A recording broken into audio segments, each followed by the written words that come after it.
Late Cretaceous world was a dangerous place.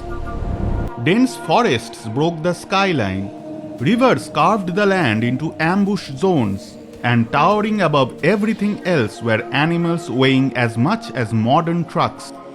In these ancient forests, two titans rule the world. One is the undisputed apex predator, a walking nightmare with jaws that could crush bone. The other, a three-horned tank, built like a living fortress. When these giants met, the earth itself trembled. This was the ultimate prehistoric showdown, Goliath versus Goliath, Triceratops versus Tyrannosaurus Rex, a death match between two equal warriors, and the outcome was never guaranteed.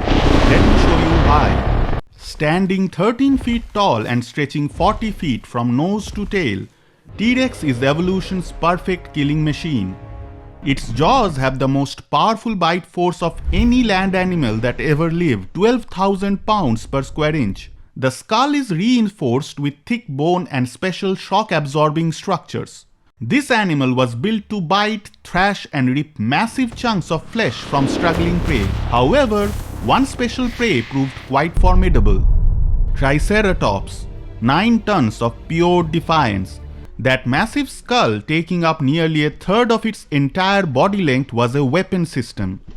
Each horn was 3 feet of solid bone, sharp as spears and backed by tons of charging muscle. But the real genius was the frill, a massive shield of bone protecting the neck, one of the most vulnerable areas on any animal. Built low and wide, it looked like a biological battering ram.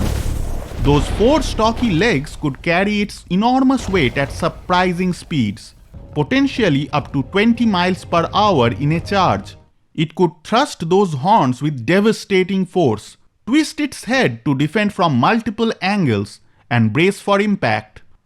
We have actual fossil evidence of T-Rex teeth embedded in Triceratops bones, even bones with bite marks that healed, meaning the Triceratops survived the encounter, and perhaps most tellingly, damaged T-Rex bones consistent with being gored by horns.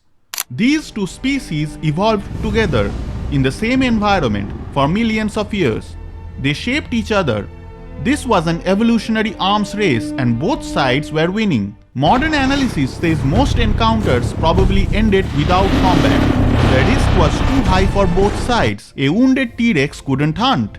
A wounded Triceratops couldn't defend against other predators. Both creatures likely respected each other's danger. But when hunger, territory or desperation forced the issue, it was cataclysmic. A T-Rex spots an adult Triceratops. The predator is hungry. It needs thousands of calories daily to maintain that massive body. But it's also cautious. It's seen those horns before. It still has scars that reminds it of a past battle with this giant.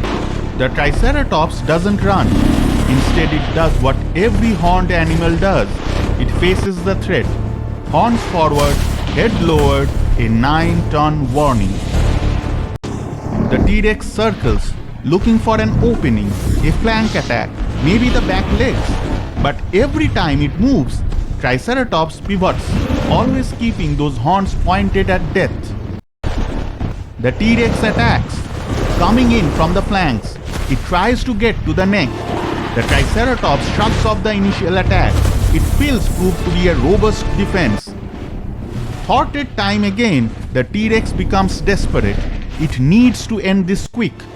It charges head-on, a reckless decision.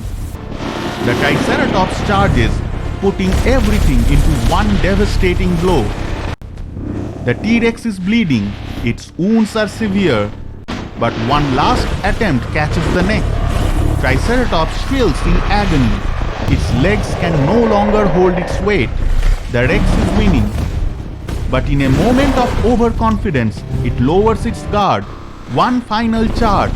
The Triceratops puts its horn deep into the Rex. Its organs ruptured. The Cretaceous period's heavyweight championship, bone against bone, neither one could claim guaranteed victory. That's what made this the ultimate prehistoric showdown.